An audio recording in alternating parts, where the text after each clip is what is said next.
हरि ओम भूर्भुवस्वः तत्सवितुर्वरेण्यं भर्गो देवस्य धीमहि धियो यो न प्रचोदयात्।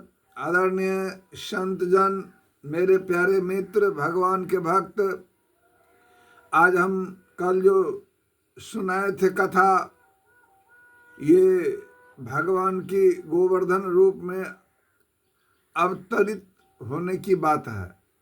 और हम पटक पटक कहते आए हैं कि इंग्लिश में विद्वान भी हर जगह में, हर शास्त्र में अंकित कर दिया है।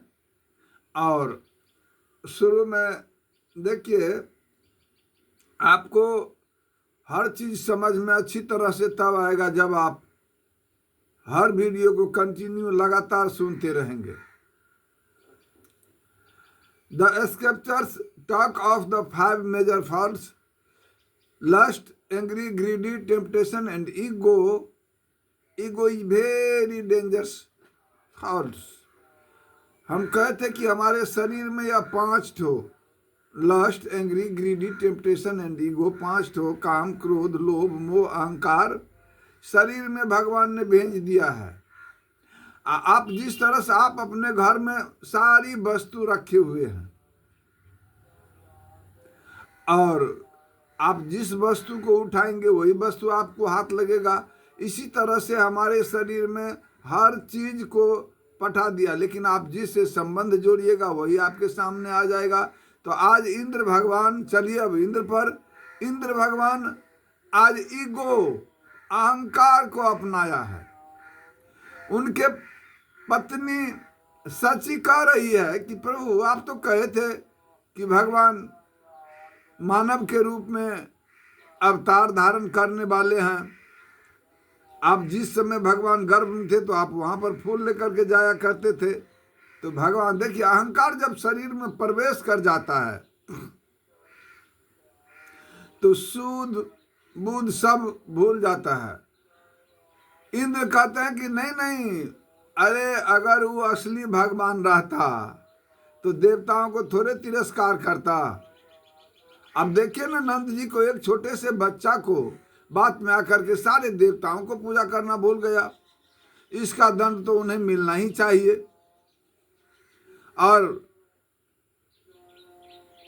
हम तो देवताओं के राजा हैं ना।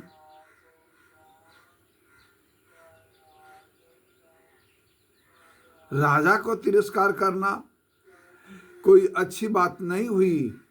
सच इस तरह से इंद्र अपना घमंड को प्रकट करके संवर्तक में को आदेश दे देते हैं और इतना क्या करके इस छल का दंड उन्हें अवश्य मिलना चाहिए। जय हो।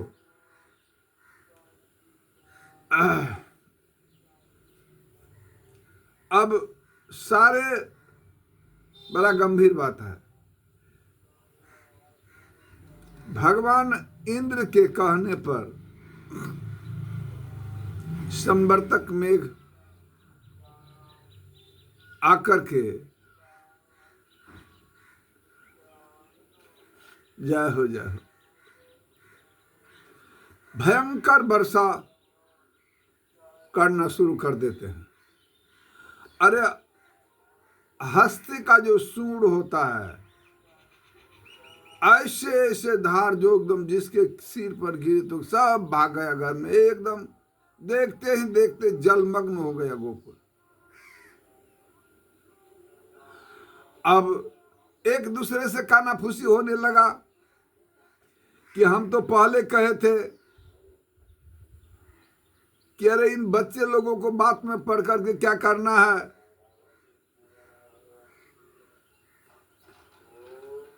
जब इस तरह से, जय हो जय हो, जब इस तरह से सारा गोप ग्वाल आपस में,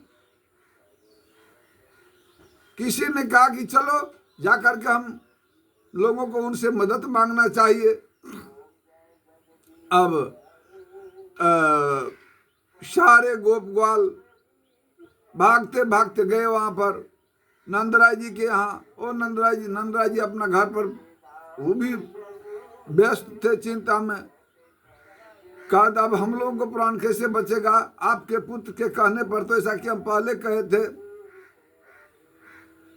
तो कृष्ण बाहर आया और जानते हैं भगवान कृष्ण का, अरे भाई आप लोग तो गोवर्धन को पूजे, आप लोग तो गोवर्धन को न पूजे हैं, गोवर्धन को न पूजा किया है, तो हमको क्यों कहने के लिए आए हो। सब एक दूसरे की ओर देखने लगे। देखा हम पहले कहते थे कि ये मुकर जाएगा, लेकिन जब सब उदास होने लगा तो भगवान जानते हैं कि अपने भक्त को कभी उदास देखना नहीं चाहता है। सबसे बड़ी बात यह है कि भगवान अपने भक्त को कभी उदास देखना नहीं चाहता है। तो बंधु जब ये सब लोग उदास होने लगे तो सबों को लेकर के भगवान गोवर्धन पर्वत के निकट गया और कहा सबको इनसे प्रार्थना करो, ओम नमो भगवते वासुदेवाय। हे गोवर्धन पर्वत, हम जो आपको इस तरह से पूजा किए थे, आप कहा था कि डरो मत, तो इस समस्या में मुझे सहारा कीजिए प्रभु। देखिए भगवान भी चाहता रहता है कि हमारे भक्त हमको पुकार करे। जब इस तरह से सारा तमाम गोकुलवासी बाल बच्चे सब मिल करके गोवर्धन पर्वत के विनती करते हैं, तो कहीं कहीं पर लिखा है कि गोवर्धन पर्वत अपने आप उठने लगा। तो भगवान ने अपना साधारण सा हाथ लगा दिया और सबों से कहा, इशारा किया कि सबको इसे उठाओ। इतना बड़ा पर्वत गोवर्धन, इतना बड़ा पर्वत गोवर्धन छत्ते के तरह ऊपर उठ गया और भगवान कृष्ण अपने एक अंगुली उसको ऐसे लगा दिया कि सबों को पता चले कि भगवान एक अंगुली पर गोवर्धन पर्वत को धारण कर लिया। प्रेम से बोलिए गोवर्धनधारी भगवान की जय हो। और सारे जितने गोप ग्वाल थे सब अपना अपना वस्तु लेकर के, अपना अपना गाय बछरू लेकर के उसमें घुस गए। इतना बड़ा गोवर्धन को भगवान धारण कर लिया। बोलिए गोवर्धनधारी भगवान की जय। देखिए तो आप 7 मिनट का वीडियो हो गया। अब इससे अगले भाग हम आपको कल श्रवण कराएंगे। बोलिए जय श्री राधे, जय श्री राधे, जय श्री राधे। और एक बात को आपने ध्यान दीजिएगा कि हम हर रोज कहेंगे कि सिर्फ सुन लीजिए। अरे 2 मिनट की तो बात है, एकदम स्नान पूजा करके ऐसे इस वीडियो इस कथा को सिर्फ सुन लीजिए। आपको कल्पना किया हुआ काज नहीं बनेगा तो कहिएगा जय श्री राधे। ओम हरि।